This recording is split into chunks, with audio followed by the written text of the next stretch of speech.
ইন্ডিয়ার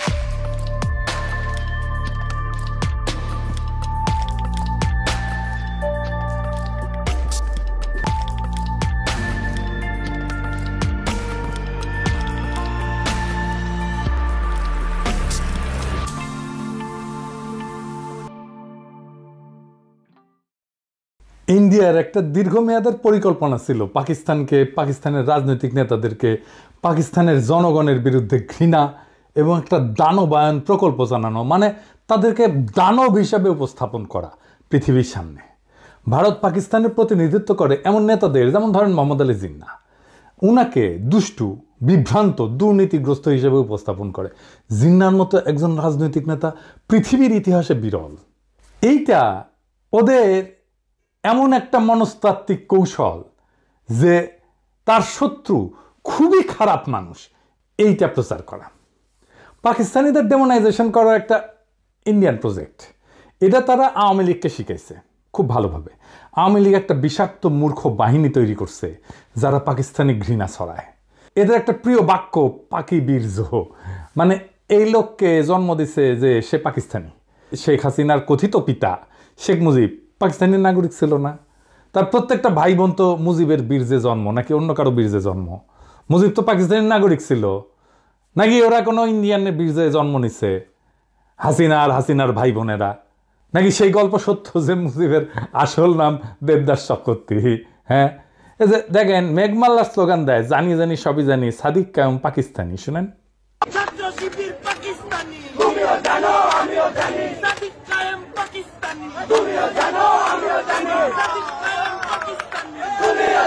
এই মেঘমাল্লারের বাপ পাকিস্তানের নাগরিক ছিল না? ওর বাপের পাকিস্তানি পাসপোর্ট ছিল না? নাকি ওর বাপের জন্ম বাংলাদেশ সৃষ্টির পরে? ওর বাপ জন্মাইছিল 1953 সালের 10ই নভেম্বর, তার মানে তো পাকিস্তান আমলে জন্ম নিছে। ওই মেঘমাল্লারের দাদা ও কেন পাকিস্তানে থাকিছিল, ইন্ডিয়া যায়নি কেন? সুযোগ তো ছিল। নাকি পাকিস্তানে থাকাও পাকিস্তানের নাগরিক হইয়াও তারা পাকিস্তানি না, ছাত্র শিবির পাকিস্তানি? তো ছাত্র ইউনিয়ন পাকিস্তানি ছিল না? যে ছাত্র ইউনিয়ন 1969 সালের 25শে আগস্ট বিবৃতি দিয়ে বলছে জামাত ইসলামী পাকিস্তানের অস্তিত্বের বিরোধী। ওর নিজের দল পাকিস্তানের অস্তিত্ব রক্ষায় দিওয়ানা ছিল। পুরো পত্রিকা দেখান ইডিএস সাহেব, পরে আবার কইতে পারে আমরা এডিট করে বানাইছি। দেখান ছাত্র ইউনিয়নের নাম দেখান, ছাত্র ইউনিয়নের নেতাদের নাম দেখান, প্রেসিডেন্ট সেক্রেটারির নাম দেখান। ছাত্র ইউনিয়ন শুধু না, বিপুল বিক্রমে মুজিববাদী ছাত্রলীগও পাকিস্তানের অস্তিত্ব রক্ষায় দিওয়ানা হয়েছিল। এখন পাকিস্তান খুব খারাপ। 1969 সালে 25শে মার্চ আইয়ুবের পতন হয়ে গেছে, মানে গণ অভ্যুত্থান হয়ে গেছে। তারপরের ঘটনা, তারপরে এই বিবৃতি দিচ্ছে 5 মাস পরে পাকিস্তানের রক্ষায় দিওয়ানা। তাও তারা পাকিস্তানি না, অন্যরা পাকিস্তানি। হ্যাঁ, কারণ ওই ডেমোনাইজেশন প্রজেক্ট, পাকিস্তানকে ডেমোনাইজ করা। শাসক হিসাবে পাকিস্তান খারাপ কাজ করে না এরকম না, অবশ্যই করছে। আমরা প্রয়োজনে সেটা সমালোচনা করব, কোনো অসুবিধা নাই। কিন্তু যেই কাজটা করে নাই, আমি কি তারে সেই কাজের দায় দিতে পারি? নাকি সেটা দেওয়া উচিত? আর যখন একজন যে কাজটা করে নাই সেই কাজের দায় তার উপরে চাপায় দেওয়া হয়, তখন তো তার উদ্দেশ্য নিয়ে আমার প্রশ্ন তোলা উচিত। আমার তো তখনই মনে হওয়া উচিত পাকিস্তান যদি এতই খারাপ হয় তাহলে মিথ্যা অভিযোগ কেন দেওয়ার দরকার হইল? মিথ্যা অভিযোগ তো দেওয়ার দরকার নাই। যারা কারো নামে মিথ্যা অপবাদ দেয় তাদের সাথে তো কোনো ডিল করাই উচিত না, তাদের কোনো কথা শোনাই উচিত না, তাদের উপরে আস্থা রাখাই উচিত না। আজকে আমরা এমন একটা অতি জঘন্য মিথ্যাচার নিয়ে আলাপ করব যেটা ইন্ডিয়া শিখাই দিছিল, আর সেই একই মিথ্যাচার বিএনপি চালাই যাইতেছে আজকেও। সেটা জানতে হইলে একটু পিছনে ফিরে যাইতে হবে, সেই 1971-এ। আসেন আগে আমরা সেই গল্পটা শুনে আসি। 1971-এ বীরশ্রেষ্ঠ মতিউর রহমানের গল্প। বীরশ্রেষ্ঠ মতিউর রহমান গত পরশু ওনার মৃত্যুবার্ষিকী ছিল। 1971 সালের 20শে আগস্ট পশ্চিম পাকিস্তানের করাচির কাছে মাসরুর বিমান ঘাঁটিতে ওই সময় তিনি পোস্টেড ছিলেন। মার্চে যখন যুদ্ধ শুরু হয় তখন কিন্তু তিনি পূর্ব পাকিস্তান মানে বাংলাদেশেই ছিলেন। উনি তখন এইখানে ছুটিতে ছিলেন, তখন জয়েন করেন নাই যুদ্ধে। পরে যখন পাকিস্তান এপ্রিল মে মাসের মধ্যে মোটামুটি সামরিক বাহিনী, পাকিস্তানি সামরিক বাহিনী কন্ট্রোল প্রতিষ্ঠা করে, তখন মতিউর রহমান পশ্চিম পাকিস্তান নিজের ইউনিটে চাকরিতে ফিরে যায়। সেইখানে তাকে ইনস্ট্রাক্টর হিসেবে পোস্টিং দেওয়া হয়। তিনি তরুণ পাইলটদেরকে বিমান চালানো শিখাইতেন। পরে 20শে আগস্ট উনি একজন তরুণ পাকিস্তানি ট্রেনি পাইলট, যার নাম ছিল রশিদ মিনাজ, বীরশ্রেষ্ঠ মতিউর রহমানের ইনস্ট্রাক্টর ছিলেন। তার সাথে একটা T-33 বিমান, যেটা পাইলটদের ট্রেনিংয়ে ব্যবহার করা হয়, সেটাতে একসাথে ওনারা ফ্লাই করতেছিলেন। T-33 কিন্তু কোনো যুদ্ধ বিমান না, এটা খালি ট্রেনিংয়ের কাজে ব্যবহার করা হয়। এই বিমানে রশিদ মিনাজের ট্রেনিং ফ্লাইটের সময় মতিউর রহমান ব্যাকসিটে ইনস্ট্রাক্টরের কন্ট্রোল ব্যবহার করে প্লেন নিয়ে ইন্ডিয়ার দিকে রওনা দেন। 71 সালে পশ্চিম পাকিস্তান থেকে অন্য যে সমস্ত বাঙালি অফিসার যেমন মেজর ডালিম, নূর, কর্নেল তাহের, মঞ্জুর পালায় ভারতে গিয়ে যুদ্ধে যোগদান করে। ওরা কিন্তু স্থলপথেই পালাইছে। মতিউর আকাশপথে পালানোর পরিকল্পনা করে। আকাশপথে ট্রেনিং বিমান নিয়ে পালানোর সময় রশিদ মিনহাজ তখন যখন আসল উদ্দেশ্য টের পায় তখন ককপিটের দুইজনের মধ্যে ধস্তাধস্তি হয়। এর ফলে প্লেনটা ক্র্যাশ করে, দুজনেই মারা যায়। ভারতে পাকিস্তানের বিমান নিয়ে যাওয়া নিজের জীবন দিয়ে ঠেকানোর জন্য পাকিস্তান রশিদ মিনহাজকে তাদের সর্বোচ্চ বীরত্ব সূচক পদক নিশানে হায়দার এটা প্রদান করে। মতিউর রহমানকে বাংলাদেশ বীরশ্রেষ্ঠ খেতাব প্রদান করে। দুইজনেই দুই দেশের দুই শ্রেষ্ঠ খেতাব পায়। মতিউর রহমানকে পাকিস্তানে কবর দেওয়া হয়। 2006 সালে বেগম খালেদা জিয়ার অনুরোধে পাকিস্তান মতিউর রহমানের মৃতদেহ বাংলাদেশকে হস্তান্তর করে এবং তার মৃতদেহ এনে দেশে মিরপুরে শহীদ বুদ্ধিজীবী কবরস্থানে দাফন করা হয়। এই পর্যন্ত ইতিহাস বর্ণনায় পাকিস্তান আর বাংলাদেশের পক্ষে কোনো দ্বিমত নাই, দুই পক্ষই একমত এইরকম একটা ঘটনা ঘটছিল। কিন্তু এর পরের কি হইল? এটা জঘন্য মিথ্যাচারের ইতিহাস। বাঙ্গু প্রগতিশীল চেতনাজীবীরা এতই জঘন্য প্রতারক যে তারা হেন কিছু নাই যেটা নিয়ে জঘন্য মিথ্যাচার করে নাই। তারা সব জায়গায় পাকিস্তানিদের জানোয়ারের মতো করে চিত্রায়ন করে ডাহা মিথ্যা কথা চড়াইছে। তাদের গুরু ইন্ডিয়ার শিক্ষাই হচ্ছে মিথ্যা কথা বলা। মতিউর রহমানের কবর নিয়ে একটা জঘন্য মিথ্যা বানোয়াট কথা বাঙ্গু মহলে প্রচলিত। সেটা হইতেছে পাকিস্তানিরা নাকি মতিউর রহমানকে কবর দিয়ে তার কবরের ফলকে লিখে রাখছিল, ইধার শো রাহা হায় এক গাদ্দার, মানে এইখানে এক বিশ্বাসঘাতক শুয়ে আছে। এটা একদম সবার মুখে মুখে প্রচলিত। আপনি সার্চ দিলে, ফেসবুকে সার্চ দেন, গুগলে সার্চ দেন, এটা আপনি পাবেন। বিএনপির অফিসিয়াল ফেসবুক পেজে এই কথা ছড়ানো হয়েছে। দেখেন কি লিখছে, পাকিস্তানে একটি কবরের উপরে লেখা ছিল ইধার শো রাহা হায় এক গাদ্দার। বাংলা অর্থ, এখানে শুয়ে আছে এক বেঈমান। পাকিস্তানের সেই গাদ্দারটি কে তা কি আমরা জানি? তিনি বাংলাদেশের বীরশ্রেষ্ঠ মতিউর রহমান। দীর্ঘ 35টি বছর পাকিস্তানের মাটিতে চরম ঘৃণা ভরে শায়িত ছিলেন আমাদের মুক্তিযুদ্ধের এই নায়ক। 2006 সালে তৎকালীন প্রধানমন্ত্রী বেগম খালেদা জিয়ার ঐকান্তিক প্রচেষ্টায় বীরশ্রেষ্ঠ মতিউর রহমানের দেহাবশেষ বাংলাদেশে ফিরিয়ে আনা হয় এবং পরিপূর্ণ মর্যাদায় দেশের মাটিতে দাফন করা হয়। বাংলাদেশে তার মৃতদেহ আসা পর্যন্ত খালেদা জিয়া এয়ারপোর্টে অপেক্ষা করছিলেন। হে মৃত্যুঞ্জয়ী, তোমার আত্মবলিদানের বিনিময়ে আমরা পেয়েছি একটি স্বাধীন মানচিত্র। তোমাকে আমরা ভুলি নাই, ভুলব না। তুমি আছো লক্ষ কোটি বাঙালের হৃদয়ের গভীরে শ্রদ্ধাঞ্জলি। হ্যাঁ, পুরা আওয়ামী বয়ান। আওয়ামী লীগ তো জাউরার জাউরা, তারা বলতে পারে, কিন্তু বিএনপি কেন? যেই বিএনপি দাবি করে তারা মতিউর রহমানের মরদেহ বাংলাদেশে নিয়ে আসছে পাকিস্তান থেকে, তারা মতিউর রহমানের কবর দেখে নাই? ওখানে লেখা ছিল যেখানে গাদ্দার শুয়ে আছে, তারা অপমান করে কবর দিছিল পাকিস্তানিরা। মতিউর রহমানের কবরে আসলে কি লেখা ছিল? আজকে এপিসোডে ভুয়া মিথ চিরতরে জয় বাংলা করে দেব। বিএনপি কি পাকিস্তানে গিয়ে দেখে এসেছে মতিউর রহমানের কবরে কি লেখা ছিল? যাওয়ার তো কথা, কারণ ডেড বডি নিয়ে আসার সময় তো গেছিল কেউ না কেউ। আর দেখে যদি বুঝতে না পারস, নাই জানস, তাহলে ডা মন করা মিথ্যা কথা সরাস কেন? আজকে বিএনপিদের পাকিস্তানের মাসরুর বিমান ঘাঁটিতে অবস্থিত মতিউর রহমানের অরিজিনাল কবরের ছবি আর সেটার ফলক দেখাবো। দেখেন, সবাই দেখেন, মার্বেল পাথরের ফলকে যেটা লেখা আছে আরবিতে বিসমিল্লাহির রহমানির রহিম, এর নিচে লেখা নাম্বার 1, র্যাঙ্ক ফ্লাইট লেফটেন্যান্ট, নাম মতিউর রহমান, মৃত্যু তারিখ 20 আগস্ট 1971। হারামজাদারা এখানে কই লেখা দেয় যে এখানে গাদ্দার শুয়ে আছে? এখানে দেখেন সেই কবরের ছবি, আর সেই কবর তুলে বাংলাদেশে পাঠানো হচ্ছে তার ছবি। এডিটর সাহেব দেখায় দেন এটা সেই সময়ের ছবি যখন তার দেহাবশেষ তুলে বাংলাদেশে পাঠানো হইতেছে। নিচে দেখান, বিএনপি বিসমিল্লাহির রহমানির রহিম না বইলে বক্তৃতা শুরু করে না, কিন্তু বিসমিল্লাহির রহমানির রহিম যখন সামনে দেখে এটা পড়ে বুঝতে পারে না। মানে সব জায়গায় ডাহা মিথ্যা কথা না ছড়াইলে পেটের ভাত হজম হয় না।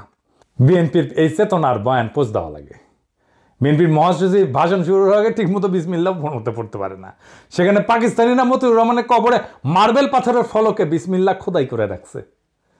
এখানে কই চরম ঘৃণা ভরে তারে দাফন করছে পাকিস্তানে। ঘৃণার চিহ্ন দেখলেন আপনারা? বিএনপি তো একটা ব্যক্তি না, একটা সংস্থা না, একটা বিশাল দল। তারা যদি এমন মিস্টেক করে তাহলে দেশ চালাবে কিভাবে? এত নাকি বুদ্ধিজীবী এদের, বিরানি আলম, জামাই কোটার বুদ্ধিজীবী, এত কিছু আছে তাদের, তাও এরকম মিস্টেক কেন হয়? আর সবচেয়ে বড় কথা, যদি বিএনপি কখনো ক্ষমতায় যায়, চান্স যদিও কম, যাই হোক, তখন পাকিস্তান কি এটা মনে রাখবে না যে তারা পাকিস্তানের বিরুদ্ধে এমন একটা মিথ্যাচার করছিল? কূটনৈতিক সম্পর্ক কেমনে করবে? পাকিস্তানের বিরুদ্ধে মতিউর রহমান বিদ্রোহ করছে, তারপরে পাকিস্তান তো তাকে স্বাভাবিকভাবে সম্মানের সাথে দাফন করছে। বাঙ্গুরা যত পশ্চিম পাকিস্তানি অফিসার সৈনিক হত্যা করছে তাদের একজনেরও কবর দেখাতে পারবে বাংলাদেশে? বলেন তো, মরে নাই তারা? মরছে না? একজনকে তো কবরও দেয় নাই। বাঙ্গুরা শিয়াল কুকুর দিয়ে খাওয়াইছে। বছরের পর বছর ধরে এই অপবাদ দিয়ে গেছে পাকিস্তানকে। পাকিস্তান তো এখন নিজের ভিকটিম দাবি করবে, করাই তো উচিত। পাকিস্তানের বিরুদ্ধে করা বাঙ্গুদের সকল অভিযোগ কি এখন আপনার বিশ্বাসযোগ্য বলে মনে হবে? আমাকে নিয়ে অনেকে বলে আমি পোল্টিবাজ। বিএনপির নেতা অ্যাপোলো বলছে আমাকে নাকি 2013 সালে পিনাকির সাথে তর্ক করতে হবে। আমার অবশ্যই ট্রান্সফরমেশন হয়েছে, চিন্তার ট্রান্সফরমেশন হয়েছে। হয়, মানুষ বড় হয়। ক্ষুদ্রকালে আমরা সবাই চকলেটের জন্য জীবন দিয়ে দিতাম না একটা? এখন কি দিবেন চকলেটের জন্য জীবন? তো ক্ষুদ্রকালের সেই ইমোশনটা কি ভুল ছিল? আর এখনকার এই প্রজ্ঞাটা কি ভুল? আমার ট্রান্সফরমেশন হয়েছে আপনাদের সামনেই, এমন না হঠাৎ করে হয়েছে, আপনারা দেখছেন। গতকালের ভিডিওতে বলছিলাম না যে আমি সেই গুহা থেকে বাইরে হইয়া যখন সত্যের মুখোমুখি হয়েছি তখন আমি হতবিহ্বল হয়েছি। তারপরে যখন প্রশ্ন করা শুরু করছি, যা জানছি এতদিন সবকিছু দেখি সব মিথ্যা, সব ঝুটায়। আমি একটা এক্সাম্পল দেখাই, এটা আমার প্রজন্মের যারা, আমার সাথে মুরব্বী যারা, তাদের বলবেন, ওনারাও সাক্ষ্য দেবেন। আসেন সে এক্সাম্পলটা দেখি। আমরা যখন ছোট ছিলাম তখন এই ছবিটা ছাপা হইতো পত্রিকায়, বলা হইতো পাকিস্তানি ছেলেরা লুঙ্গি খুলে দেখতেছে তার খতনা করা আছে কিনা, হিন্দু না মুসলমান। ছবিটা পাকিস্তানি আর্মির না, ইন্ডিয়ান আর্মির। ছবিটা তুলছেন কিশোর পারেক, একজন ইন্ডিয়ান ফটোগ্রাফার। যখন ইন্ডিয়ান আর্মি বাংলাদেশে ঢুকছে সেই সময়কার ছবি। তার একটা প্রকাশিত বই আছে ব্রুটাল বার্থ নামে। এই ছবিটা সেখানেই প্রকাশিত হয়েছিল। ক্যাপশনে উল্লেখ ছিল, ছবির সেনার পরিচয় উল্লেখ ছিল। ছবিটা PDF অনলাইনে আছে, গুগল করলে পাবেন, আর নিজেই চেক করে নিতে পারবেন। তো এইটা যখন আমি প্রথম ফেসবুকে প্রকাশ করি, প্রমাণ হাজির করি, তখন আমার উপরে বাংলার চেতনাবাজারা ঝাঁপে পড়েছিল। আওয়ামী লীগেরা, আওয়ামী বাকশালী প্রগতিশীল নাস্তিক বামেরা আমার পিছে লাগে কেন জানেন? প্রথম কারণ হচ্ছে বামেরা হারে হারে জানে, চিনে আমারে, আমার ক্যাপাসিটি কি, একসাথে রাজনীতি করে আসতেছি তো ওরা জানে আমি কি জিনিস। তারা জানে আমি কি করতে পারি, আমি কিভাবে তাদের বানানো দুর্গ ধ্বংস করে দিতে পারি সেটা তারা জানে। তারা জানে যে এইখানে কি আছে। তারা বুঝেছিল যে এই লোকটা একে একে এই ভুল ইতিহাসের মিথ ভাঙতে থাকবে, এই লোকটাকে থামানো দরকার। কিন্তু তারা বোঝে নাই কেমনে থামাইতে হবে, এখনো বোঝে নাই, পারবেও না কোনোদিন থামাইতে। তারপরে তো একে একে মিথ ভাঙতে থাকলাম। আমেরিকা এক একটাভাবে মুক্তিযুদ্ধের বিরোধিতা করেছিল, সেই মিথ ভাঙিছি না? ইসলামপন্থী আলেমেরা মুক্তিযুদ্ধের বিরোধিতা করছিল, সেই মিথ ভাঙিছি না? রাজাকারদের দাড়ি টুপি ছিল আর তারা পায়জামা পাঞ্জাবি পরতো, সেই মিথ ভাঙিছি না? ধর্মনিরপেক্ষতা প্রতিষ্ঠা করার জন্য মুক্তিযুদ্ধ হয়েছিল, সেই মিথ ভাঙিছি না? দেশ ভাঙার জন্য মুসলিম লীগ দায়ী, সেই মিথ ভাঙিছি না? 1971-এ 30 লক্ষ শহীদ হয়েছে, সেই মিথ ভাঙিছি না? ভাষা আন্দোলনের মিথ ভাঙিছি না? 6 দফার মিথ ভাঙিছি না? পাকিস্তানি শোষণের মিথ ভাঙিছি না? সামনে আরো কাজ আছে। আমি যদি বাইসে থাকি আগামী 50 বছরের বাংলাদেশের রাজনৈতিক বয়ান তৈরি করে দিয়ে যাব ইনশাল্লাহ। কোনো বাঙ্গুর ক্ষমতা নাই আমারে ঠেকায়। শুধু বয়ান না, আগামীর রাজনীতির গতিপথ তৈরি করে দিয়ে যাব ইনশাল্লাহ। জুলাই বিপ্লবের যোদ্ধাদের অনেকে হতাশা নিয়ে মেসেজ করে, শহীদ পরিবার মেসেজ করে, আহতরা হতাশা নিয়ে মেসেজ করে। কয়দিন আগেই আবু সাইদের বড় ভাই ফোন দিছিল, মেলা হতাশার কথা বলল। আমি সবাইরই বলি, আগামীর বাংলাদেশটা আমি দেখতে পাইতেছি। ওই বাংলাদেশ আমাদের স্বপ্নের বাংলাদেশ, আমাদের শত্রুদের বাংলাদেশ না। ওই বাংলাদেশ নির্মাণের প্রথম ধাপ সকল বাঙ্গু সুশীলদের সামাজিক আর রাজনৈতিক কর্তৃত্ব থেকে উৎখাত করা। আওয়ামী লীগকে আঘাতে আঘাতে ধসাই দিছি কেমনে, আপনারাই দেখেছেন না? সেই 2021 সাল থেকে একের পর এক আঘাত করে ওদের সব বয়ান একের পর এক ভাঙিছি। ওরা ভিতর থেকে ফাঁপা হয়ে গেছে, মরালি ওরা নাই হয়ে গেছে। ওর ক্ষমতা আমরা ভিতর থেকে নাই করে দিছি। এইটা 1-2 এর কাজ। এখন এই কাজ আমরা একসাথে করবো আবার আমরা ইনশাল্লাহ। মিথ্যা হইল ক্ষমতার সহজতম অস্ত্র। যখনই সত্যকে পরাজিত করা যায় না, তখনই শত্রুকে ডেমোনাইজ করা হয়, দানবায়ন করা হয়, অদৃশ্য কইরা ভয়ঙ্কর করে তোলা হয়। ভারত পাকিস্তানের বিরুদ্ধে যে প্রকল্প চালু করছিল, আর আওয়ামী লীগ যে প্রকল্পকে আত্মস্থ করছে, আজ বিএনপি যে প্রকল্প বহন করে নিয়ে চলছে, কিন্তু মিথ্যার সেই প্রকল্প ধ্বংস হবে। কারণ মিথ্যার সবচেয়ে বড় সীমাবদ্ধতা হইল সেটা ইতিহাসের বোঝা বইতে পারে না, একসময় ভেঙে পড়ে, উন্মোচিত হয় তার শূন্যতা। আজ আমরা এক সীমানার সামনে দাঁড়ায় আছি, যেখানে মিথ্যার সত্যের সংঘর্ষ নির্ধারণ করবে আগামীর বাংলাদেশের রূপ। যদি আমরা মিথ্যার শিকল ভেঙে সত্যকে গ্রহণ করি, তবে আমাদের রাজনৈতিক কল্পনা হবে মুক্ত। আর যদি মিথ্যার বন্দিত্বে থাকি, তবে স্বাধীনতার অর্ধ শতাব্দী পার হয়েও আমরা প্রকৃত মুক্তি পাব না। সুতরাং আমাদের যাত্রা কেবল পাকিস্তান, বাংলাদেশ, ভারতের ইতিহাসের ভেতরে সীমাবদ্ধ না। আমাদের যাত্রা আসলে সত্য এবং মিথ্যার মধ্যেকার এক অনন্ত সংগ্রামের অংশ। আগামীর বাংলাদেশ সেই সংগ্রামের ফসল, যেখানে শাসন আসবে মিথ্যার প্রজেক্ট থেকে না, বরং সত্য, ন্যায় আর জনগণের আত্মমর্যাদা থেকে। মিথ্যার রাজনীতির অবসান ঘটানোই আমাদের মুক্তির প্রথম ধাপ।